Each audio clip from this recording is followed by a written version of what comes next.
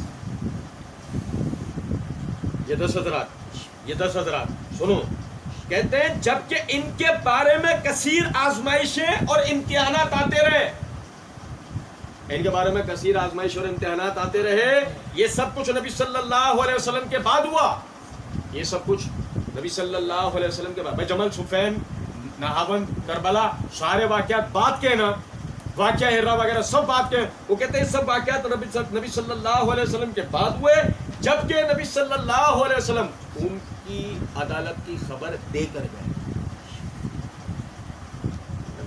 نبی صلی اللہ علیہ وسلم ان کی عدالت، ان کی طہارت کی خبر دے کر گئے، ایسے امور میں ان کا ایسے امور جو بعد میں ہوئے ان کا مرتبہ ان کی فضیلت کو ساقط نہیں کر سکتے، کیونکہ یہ امور اجتہاد پر مبنی ہیں، ہر مجتہد ثواب کا مستحق ہوتا ہے،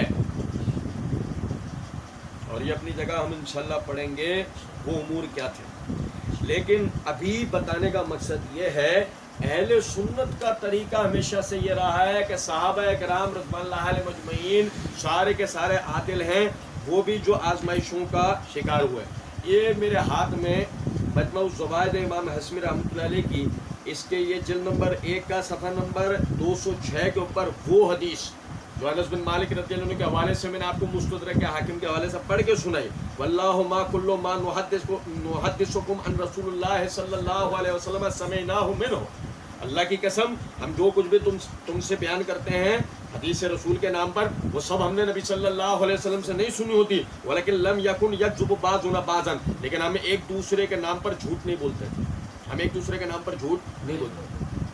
امام حسمی رحمۃ اللہ علیہ اس حدیث کے اوپر باب کیا قائم کرتے ہیں، باب لا تضر الجہالۃ بالصحابۃ لانہم عدول، صحابی کا نام اگر سند کے اندر نہ آئے تو کوئی مسئلہ نہیں ہے، اس لیے کہ وہ سب کے سب عادل ہیں، وہ سب کے سب ان کے اوپر جرح نہیں ہو سکتی، ٹھیک ہے۔ اس کے بعد یہ دیکھیں میرے ہاتھ میں اسد الغابہ ہے امام ابن اسیر رحمۃ اللہ علیہ کی، اس کی جلد نمبر 1 کا صفحہ نمبر 54، اس کے اوپر وہ کہتے ہیں مجہول کی روایت صحیح نہیں، بھائی میرے مجہول کی روایت صحیح نہیں، اور نہ اس کی روایت کی ہوئی حدیث پر عمل کرنا جائز۔ مجہول وہ راوی ہے جس کے حالات کا پتہ نہ ہو، مجہول وہ راوی ہے جس کے حالات کا پتہ، سنو ذرا، تو کہتے ہیں اس کی حدیث پر عمل کرنا بھی جائز،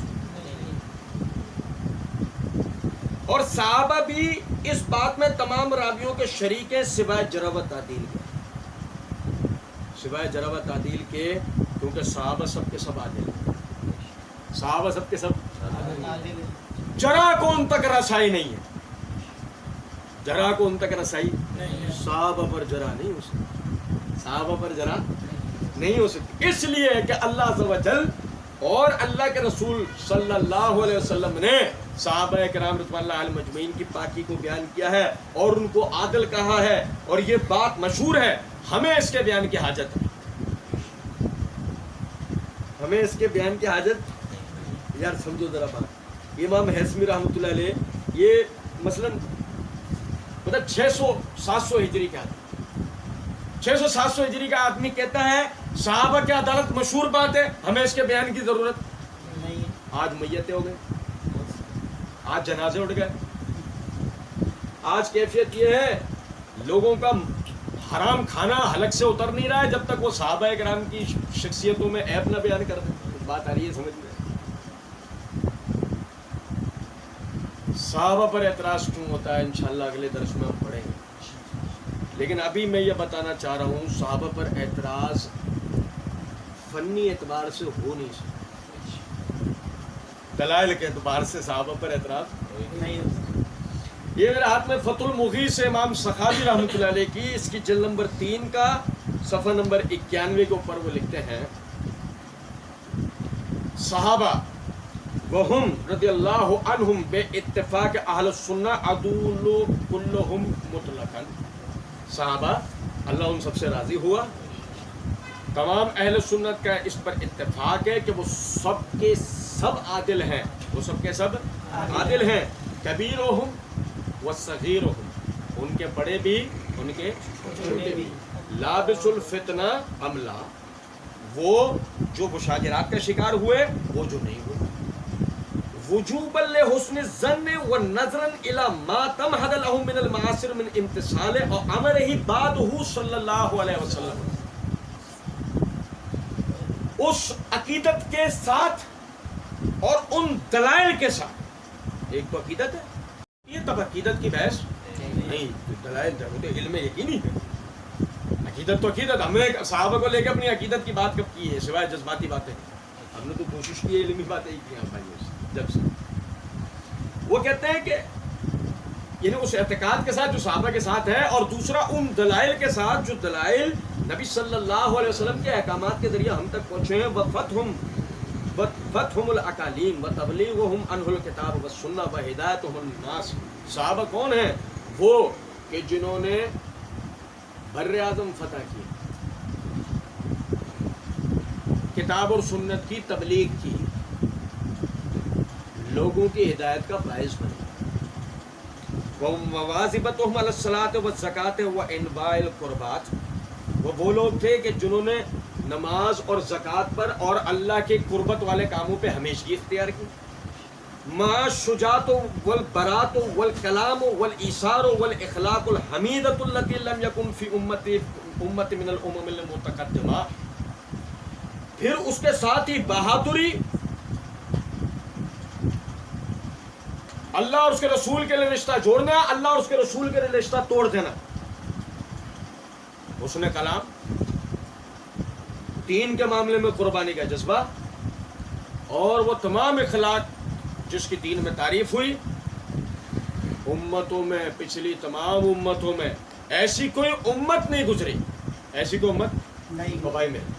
بھائی میرے سنو ذرا، یہ جو انہوں نے صحابہ کرام کی صفات اس ایک پیراگراف میں ان کی عدالت کو لے کر بیان کی ہیں، آپ بتائیں آدمی بے غیرت نہ ہو اور آدمی جاہل نہ ہو. آدمی بے غیرت نہ ہو اور آدمی جاہل نہ ہو. بھائی بے غیرت سے مراد میری کہ جان پر سب ہے، مگر اس کے بعد بھی صحابہ کے نقائص، نعوذ باللہ، صحابہ پہ جرا کرتا ہے، صحابہ کے نقائص بتاتا ہے. اور جاہل سے مراد یہ ہے، مرزا صاحب دلائل دے رہے اسلام 360 میں نے خود پڑھا، ایسا چوچو نا. بات آ رہی ہے سمجھ میں نہیں؟ باقاعدہ کتابوں یا علماء تک رسائی رکھنے والا آدمی، اندھا مقلد نہ ہو کسی کا. بات آ رہی ہے سمجھ میں یا نہیں؟ میرے بھائی مجھے بتائیے ذرا اس بات کو. یہ بر اعظم ہو گیا، بر اعظم یہ ایران سے گئی تھی فوجیں فتح کرنے. یار سنو ذرا بات، وہ کیا مقصد تھا ان کے پاس فتح کرنے کا یار؟ اس مقصد کو ذہن کے اندر لے آؤ. صحابہ کی عدالت واضح، تبلیغہم عنہ الکتاب والسنہ، کتاب و سنت ہم تک کس نے پہنچایا؟ کیا نیت کی اس کے پیچھے ان کی؟ اس کو بیٹھ کر 1 منٹ سوچ لو. صحابہ کی عدالت آپ پر واضح ہے. وہدایتہم الناس، لوگوں کی ہدایت کا باعث بنے. بتاؤ ہم تک دین کون لے کر آیا ہے؟ ہاں سنو ذرا بات کو. قوالی کے نتیجے میں 2 لاکھ لوگ مسلمان ہو گئے.